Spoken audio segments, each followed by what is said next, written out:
আসসালামু আলাইকুম ভিউয়ার্স, কেমন আছেন? আশা করি আপনারা সকলে অনেক ভালো আছেন। তো আজ আমি আপনাদেরকে দেখাবো কাল যে গাছগুলো আমি রোপণ করেছিলাম বস্তার মধ্যে, সেগুলোর বর্তমানে কি অবস্থা। এই যে টমেটো, এইটা মরিচের, আবার সাথে বেগুনও আছে।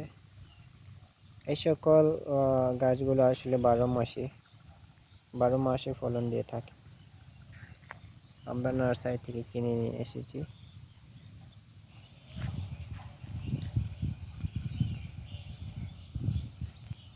এখানে সাধারণত কিছু বীজ বপন করা হয়েছে, ওঠার পর আবার আপনাদেরকে ভিডিওর মাধ্যমে জানিয়ে দেওয়ার চেষ্টা করব। এখানে দেখতে পাচ্ছেন টমেটোর মধ্যে আবার অনেকগুলো জাত রয়েছে।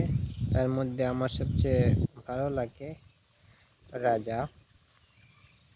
এই জাতের টমেটো গাছ থেকে অসংখ্য পরিমাণে টমেটো পাওয়া যায় এবং এগুলো খেতে বেশ সুস্বাদু।